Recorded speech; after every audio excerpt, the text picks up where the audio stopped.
Hello, SJAMers. It's March, season's coming to an end, and I'm going to be interviewing special or notable people of the trail. It is my absolute honor to interview Maggie Glossop, better known as the Bear Lady. Hello, Maggie. Hello, Dave. You're famous. Well, You're famous. a big fish in a very little pond. You know, during these COVID times, like it's been a rough winter, but you've brought so much happiness to people.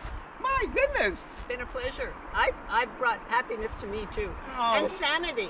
This is the SJAM and the Kitchissippi Woods have kept me going through COVID. So what brought you the idea of these COVID bears? Well, the COVID bear came just this year.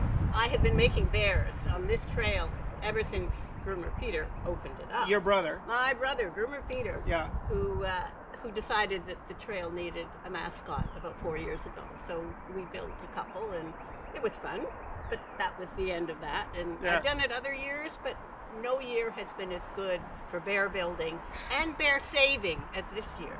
Right. And this year I got totally carried away because there's not a whole lot else to be doing.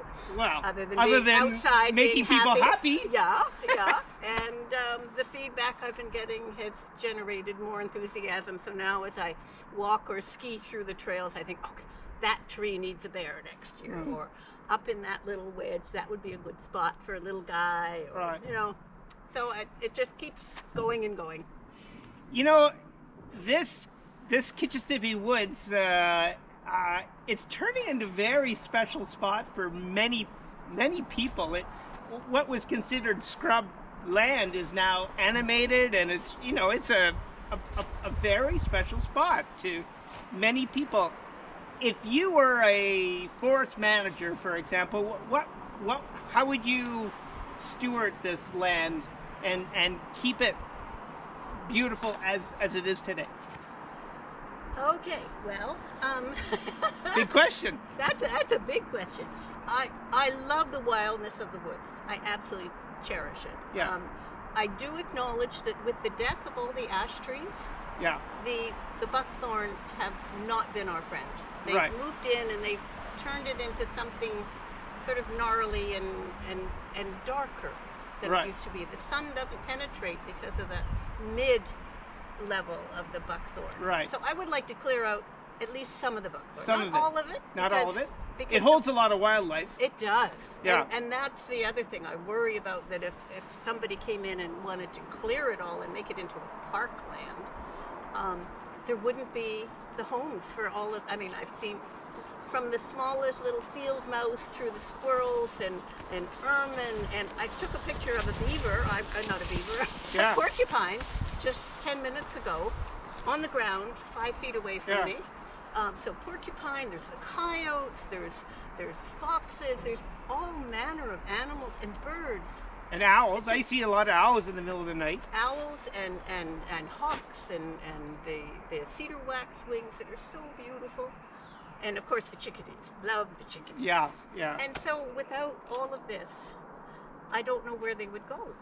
Right. And we need them, and we need trees, we need wildlife. So if I was ruling the world, yes, I would clear out a good portion of the buckthorn and replace it with other more naturalized trees right, for right. this area. I would leave every good, healthy right. maple. All the sugar maples, the bur oaks. Yeah, yeah. They shouldn't be touched yeah. at all. And I would leave the undergrowth just to be natural. I would hate to think that it yeah. was cleared out enough that you could bring in a lawnmower. That would be awful. Yeah. It needs to be a woods. Maybe more evergreens? Yes, evergreens would be fine. Yeah. And I do acknowledge that there is wet spots. Yeah. And it could be that you could figure out a way to drain it a little better so that it was more accessible other than in the winter when it's right. all frozen up. So those are the two things. Well, there you have it.